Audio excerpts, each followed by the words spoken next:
Les amis, ravi de vous retrouver aujourd'hui pour une nouvelle vidéo, pour l'épisode 4 du Foot Café Story. On a déjà parlé de Reus, de Maldini et de Stuttgart la semaine dernière et aujourd'hui on va s'attaquer à un gros morceau quand même puisqu'on va pas parler d'un footballeur, on va pas parler d'un club, mais on va raconter une histoire tragique, vraiment une histoire sur laquelle je suis tombé évidemment récemment parce que ça a eu lieu il y a 26 ans presque jour pour jour évidemment à une semaine près, mais c'est vrai que c'est une histoire qu'on a assez peu relatée sur YouTube parce que c'est pas une histoire qui est vraiment connue, c'est l'histoire des fameux bannis de 1998. Il n'y a pas énormément de gens qui en ont parlé sur YouTube et d'ailleurs je recommande aux gens d'en parler parce que c'est vraiment très intéressant de voir à quel point le football peut détruire des vies, bien sûr, parce que le football est un sport merveilleux qu'on aime évidemment tous parce qu'il procure des moments de joie indéfinissables, mais d'un autre côté il y a aussi le revers de la médaille qui est que le football peut détruire des vies, bien sûr. Et dans ce Foot Café Story, évidemment je vous invite à vous munir d'une boisson, c'est un peu le but du jeu pour écouter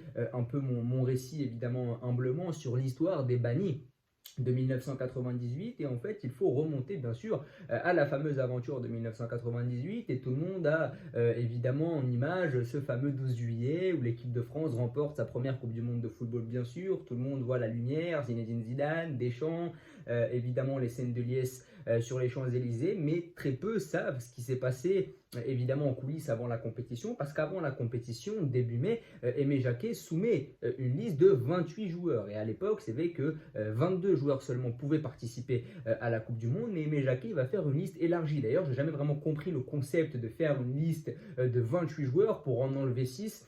Juste avant, je n'ai jamais vraiment compris ce concept-là. Moi, je préfère davantage les réservistes. Je préfère davantage que au moment de la liste, on dise je prends 23 joueurs, puis voici les 7 réservistes qui remplaceront les titulaires si ces derniers se blessent, plutôt que de faire une liste à 28, de faire espérer des joueurs et au final briser leur rêve comme ça. Donc, je n'ai jamais vraiment compris. Après, d'un certain côté, ça peut aussi permettre aux joueurs de se préparer à fond, parce que c'est vrai que quand tu demandes à ces réservistes qui savent qu'ils ne joueront pas la Coupe du Monde ou l'Euro de continuer à se préparer, eh bien tu prends le risque que la préparation soit tronquée parce que tu n'es pas assuré de la jouer, tu la joueras seulement si un titulaire se blesse. Donc c'est vrai que prendre une liste de 28 joueurs, ça permet cyniquement de mobiliser un maximum de joueurs qui pensent tous qu'ils vont jouer la compétition alors qu'au final 6 d'entre eux ne vont pas la disputer. C'est vrai que le soir du 22 mai, donc dans la nuit du 22 au 23 mai, c'est un vendredi et d'ailleurs c'est Karim Nedjari qui le raconte très très bien dans son livre qui s'appelle La Nuit des Maudits. Alors je ne l'ai pas lu malheureusement, mais j'aurais dû l'acheter pour les besoins de la vidéo, mais c'est un livre qui s'appelle La Nuit des Maudits, il est disponible sur Amazon. Et Karim Nedjari, qui est un journaliste à l'époque,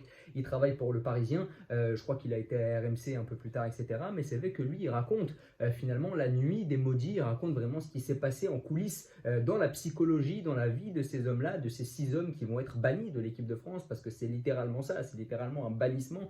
C'est vrai que la métaphore avec l'armée, elle est très intéressante aussi. Tu as l'impression qu'en fait, ils ont été bannis de l'armée, parce que c'est vrai qu'il y a évidemment une valeur patriotique très forte à représenter sa nation. Et en fait, donc il a une liste élargie de 28 joueurs et dans la nuit du 22 au 23 mai, il va décider d'en enlever 6 et donc il va annoncer à 6 d'entre eux qu'ils ne disputeront pas la Coupe du Monde. Et pourquoi est-ce que la nuit des bannis de 98 est devenue aussi célèbre? C'est parce qu'au final, eh bien, l'équipe de France va remporter la compétition et que les 22 joueurs qui vont composer cette équipe de France, eh bien, ils vont rentrer dans l'imaginaire collectif, dans la ferveur populaire, comme les légendes françaises d'aujourd'hui. Et c'est vrai que Zidane, par exemple, a fortement impacté la société, Barthez aussi, Deschamps, ce sont tous devenus des légendes. Alors je ne dis pas que ces 6 mecs-là, s'ils avaient gagné la Coupe du Monde, ce seraient devenus des légendes, parce qu'il y a des mecs de France 98 qui ont été champions du monde, mais qu'on a complètement oublié. Par exemple, si je vous dis Lionel Charbonnier, je pense que personne ne le connaît, c'était le 3e gardien de l'équipe de France, mais c'est vrai que l'imaginaire collectif ne connaît pas Lionel Charbonnier. Mais Lionel Charbonnier est champion du monde. Et ça, évidemment, il peut s'en vanter auprès de ses proches. C'est aussi une satisfaction personnelle. Donc, être champion du monde, ça change une vie. Et c'est vrai que ces 6 hommes-là vont être bannis de l'équipe de France. On va les retirer de la liste. Donc, on a Nicolas Anelka pour les plus connus. Donc, Nicolas Anelka qui est sans doute le banni le plus connu, même si à cette époque-là, c'est encore un jeune joueur qui évolue du côté d'Arsenal, mais qui avait commencé en tant que joyau du Paris Saint-Germain. D'ailleurs, Nicolas Anelka, c'est peut-être le premier crack du football français parce qu'avant il n'y avait pas évidemment le terme de crack, mais Nicolas Anelka à cette époque-là c'est un prospect, c'est un crack comme on aime bien les appeler aujourd'hui. Il y a Martin Djetou, bien sûr, qui a joué à Monaco, qui a joué ensuite à Parme, qui est un joueur de qualité. C'est peut-être son absence à lui qui va faire le plus parler, parce que lui le méritait vraiment sur le plan sportif, et c'est aussi l'incompréhension et l'injustice aussi, parce qu'encore si tu es écarté, que sportivement ça se tient, eh bien tu peux l'accepter, quoique. Mais c'est vrai que d'être exclu comme ça, alors que tu penses que sportivement tu as le niveau, et je vais vous dire pourquoi est-ce que certains l'ont vécu comme une injustice, c'est sûr que c'est compliqué. Il y a aussi Sabri Lamouchi, évidemment, qui a entraîné Rennes récemment, qui a d'ailleurs refusé l'équipe de France Espoir en 2017 à cause de ce traumatisme de 98 parce qu'il ne voulait plus rien avoir avec Clairefontaine, et qui a déclaré d'ailleurs que ce jour-là que si sa femme enceinte ne l'attendait pas à la gare, eh bien il serait parti à l'autre bout du monde tant il était dégoûté par la perte par la perte de la Coupe du Monde, finalement de ne pas être allé à la Coupe du Monde. Il y a Lionel Letizy, évidemment, qui a été gardien de Nice, qui a été gardien de Metz, gardien du PSG pendant 6 ans aussi durant les années 2000. Il y a Ibrahim Ba qui est un peu moins connu, et puis le moins connu d'entre eux c'est sûrement Pierre Lègle, et qui aujourd'hui, pour l'anecdote, vend des parcelles de terrain du côté de Lyon, et il se voit comme un porteur d'eau entre guillemets. Lui il se voit comme ça aujourd'hui, il s'est tellement dévalorisé, ça lui a tellement fait perdre confiance en lui et en sa carrière. Ce moment tragique, aujourd'hui il ne considère plus sa carrière de footballeur du tout, en tout cas il la sous-estime ou il la néglige totalement, et c'est vrai que c'est complètement triste de se dire ça. Mais on va présenter, donc j'ai un peu présenté les bonhommes en question, je vais essayer de les présenter un peu plus largement. Pierre Lègle par exemple, pour commencer par lui, évidemment c'est le moins connu, c'est peut-être le plus anonyme, ou en tout cas celui qui a la vie la plus anonyme aujourd'hui. C'est un bon joueur de Ligue 1 à cette époque-là. Pierre Lègle, il a joué à Lens, il a joué à Montpellier, il a eu une petite pige du côté de la Sampdoria. C'était un bon petit joueur de Ligue 1, il a presque 400 matchs en Ligue 1, milieu de terrain, donc pas mal de qualité. Il aurait pu évidemment prétendre à l'équipe de France. Si on devait le comparer, ce serait peut-être un Valentin Rongier aujourd'hui par exemple, hein, évidemment toute proportion gardée. Ibrahim Ba à cette époque-là c'est un crack aussi, parce qu'il évolue du côté du Milan AC. C'est voilà, comme aujourd'hui on voit beaucoup de jeunes Français évoluer du côté de l'Italie ou de pays étrangers parce qu'ils sont considérés comme des cracks. Ben lui c'était un peu ça, Ibrahim Ba, donc lui aussi était un petit crack qui évolue du côté de l'AC Milan, donc c'est pas rien quand même, parce qu'à cette époque-là il est très jeune, hein. Ibrahim Ba, et il évolue du côté de l'AC Milan. Djetou, comme je l'ai dit, Monaco, Parme, le grand Parme, hein, pas le Parme d'aujourd'hui, le grand Parme, le Parme de Thuram, le Parme de Buffon, de Cannavaro, donc pas mal de qualité. Nicolas Anelka, comme on l'a dit aussi, évidemment le plus connu sûrement, Lionel Letizy, bon gardien de Ligue 1, donc c'est vrai que pour les présenter, il y a quand même des joueurs de qualité, il y a quand même des joueurs qui sportivement méritaient d'aller à la Coupe du Monde. Mais là où ça a fait énormément de débat, c'est que beaucoup de joueurs, donc sur ces 6-là, méritaient amplement d'aller à la Coupe du Monde. Nicolas Anelka et Martin Djetou surtout. Et beaucoup ont considéré que si ces mecs-là avaient été écartés, c'était par rapport à leur manque d'affinité avec le groupe solide un peu de l'équipe de France, donc le clan Deschamps, Zidane, Barthez, et c'était un peu par leur manque d'affinité avec ces mecs-là qu'ils n'ont pas été pris. Et c'est vrai qu'il y a une petite théorie du complot du football qui vise à dire que c'est Deschamps qui a fait la liste de 1998 et qu'il a un peu pris ses potes pour la fameuse notion de groupe. Et aujourd'hui, le terme de notion de groupe, il revient énormément dans la bouche de Deschamps, mais c'est lui qui l'avait déjà intronisé dès 1998, et il a peut-être écarté certains qu'il ne considérait pas comme ses amis. Alors moi, je ne le pense pas. Je pense que oui, il y a une volonté de créer une cohésion de groupe de la part de Deschamps, mais de là à enlever les mecs qu'il n'apprécie pas personnellement, je ne pense pas non plus. Mais c'est vrai que ça peut porter à confusion, parce que d'un autre côté, quand Martin Djetou a signé du côté de l'AS Monaco, donc il était un élément fondamental de Monaco, et lorsque Deschamps a pris la tête de l'AS Monaco, il me semble que c'était en 2001 ou 2002, quand il a pris la tête de l'AS Monaco, et bien l'une des premières choses qu'il a faites, c'est de vendre Martin Djetou à Parme à l'époque pour 13 millions. 13 millions, c'était quand même une grosse somme à l'époque. Et c'est vrai qu'on peut considérer quand même, par rapport à certaines choses qui se sont passées après, qu'il y avait peut-être des problèmes personnels entre Deschamps et Djetou. Et quand on sait que Deschamps était le capitaine, qu'il avait énormément d'influence auprès d'Aimé Jacquet, peut-être que ça a influé sur ses choix quand on voit que des années après, eh bien, il a décidé de vendre Djetou à Parme. Alors peut-être que c'était dû au passif qu'ils avaient évidemment tous les deux, parce que Deschamps était capitaine champion du monde alors que Djetou avait été écarté. Peut-être que ça a créé un litige entre les deux, mais en tout cas c'est vrai que quand on voit la suite de l'histoire entre les deux hommes, on peut se dire qu'il y avait déjà de l'eau dans le gaz, et que ça peut justifier la non-sélection de Martin Djetou. C'est vrai que dans la nuit des maudits, dans ce fameux bouquin, Karim Nedjari raconte la nuit que vont vivre ces mecs-là, parce que c'est littéralement une nuit de maudits. Voilà, ils vont vivre vraiment la plus noire des nuits blanches. Et c'est vrai que j'ai vu ça, c'était une citation plutôt intéressante. Voilà, la plus noire des nuits blanches, c'est quand même complètement dingue de dire ça. Et c'est vrai que Djetou va raconter que pendant 3-4 jours après sa non-sélection, il va aller littéralement se bourrer la gueule dans les bars parisiens, il va littéralement rentrer dans une dépression. Sabri Lamouchi va zoner entre guillemets dans les rues de Paris, dans le désespoir clairement, parce qu'à ce moment-là on est un peu choqué, on ne sait pas vraiment où on va, on ne sait pas vraiment ce qu'on fait. C'est vrai qu'il a raconté que cette nuit-là il n'a pas dormi, il n'est pas rentré chez lui, il est parti dans Paris.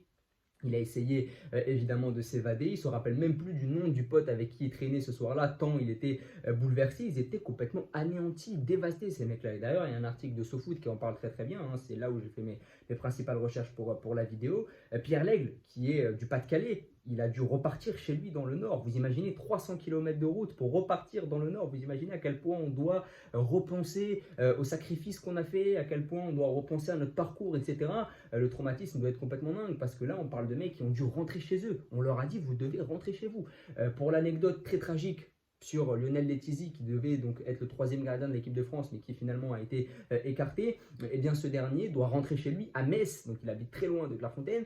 Il va donc à Metz et on s'inquiète tellement pour sa santé mentale qu'on envoie un gars avec lui pour éviter qu'il fasse une connerie. C'est vous dire à quel point à ce moment-là, ce qui se passe dans la tête des joueurs, c'est même pas de la déception, c'est vraiment de l'anéantissement psychologique à la limite d'une dépression, parce que ces mecs-là, ils ont été traumatisés, ils ont été vraiment choqués de ne pas pouvoir participer à la Coupe du Monde. Et il faut quand même mesurer la chose. C'est participer à une Coupe du Monde à domicile que tu es susceptible de gagner. Et imaginez ces mecs-là qui étaient déjà dégoûtés alors même que l'équipe de France aurait pu flopper. L'équipe de France aurait pu sortir en poule et cette histoire-là se serait terminée. Mais imaginez la réaction de ces mecs-là le soir du 12 juillet lorsque la France a été championne du monde. Ça doit être complètement dingue, ça doit vraiment te dévaster. Et c'est vrai qu'au final, quand on voit l'avant et l'après de la carrière de tous ces mecs-là, à part Nicolas Anelka qui s'en est plutôt bien sorti en gagnant notamment une Ligue des Champions avec le Real en 2000, et puis on connaît après l'histoire d'Anelka, et bien tous les autres, ils ont eu une carrière très difficile, ils s'en sont jamais remis de ce choc. Martin Djetou par exemple, il a eu énormément de blessures, il a eu énormément de moments où ça a été compliqué. Il a quand même eu des bons moments dans sa carrière. À Monaco, par exemple, avant que Deschamps ne décide de le vendre lorsqu'il va prendre la tête du club du Rocher, eh bien avant ça, c'était quand même intéressant. D'ailleurs, pour l'anecdote, il jouait avec la Mouchi dans un double pivot à Monaco après 98, donc ça se passait plutôt bien pour eux à Monaco, mais c'est vrai que la plupart du temps, eh bien l'après de ces mecs-là a été plutôt difficile à encaisser. Djetou, par exemple, il ira jouer du côté de l'Italie, comme je l'ai dit à Parme. Il y aura beaucoup de salaires impayés. Il y aura Pôle emploi aussi pour Martin Djetou, c'est vous dire quand même à quel point c'est allé loin. Il est passé de presque champion du monde, effleurer le titre de champion du monde avec l'équipe de France à Pôle emploi. On peut aussi parler de Pierre Lègle, hein, comme je l'ai dit aujourd'hui, qui est devenu vendeur de terrain du côté de Lyon et qui pense que sa carrière est complètement ratée à cause de cet événement. Ibrahim Ba, qui était le jeune crack de l'AC Milan, qui derrière a multiplié les prêts. Il a été prêté à l'OM, il a été prêté à Pérouse, il a été prêté du côté de la Suède, de la Turquie. Sa carrière n'a jamais pris la tournure qu'on lui prédisait à ses débuts à cause de cet événement-là. Donc c'est vrai que quand on fait de l'avant et après de la carrière de ces mecs-là, au final, on se rend compte que ça a été particulièrement difficile et tragique pour eux, évidemment, et comme quoi le football peut littéralement détruire des vies. Et c'est vrai que sur YouTube, on n'a pas énormément parlé de ce sujet, de la nuit des maudits, de la nuit des bannis, de ces mecs-là à qui on a dit vous ne jouerez pas la Coupe du Monde, c'est fini pour vous. Et ils n'ont pas fait partie de l'exploit, du plus grand exploit de l'histoire du sport français, c'est-à-dire le 12 juillet 98 avec la fameuse victoire face au Brésil. Imaginez ces mecs-là qui étaient à deux doigts de disputer la Coupe du Monde dans leur pays après autant de sacrifices, au final voir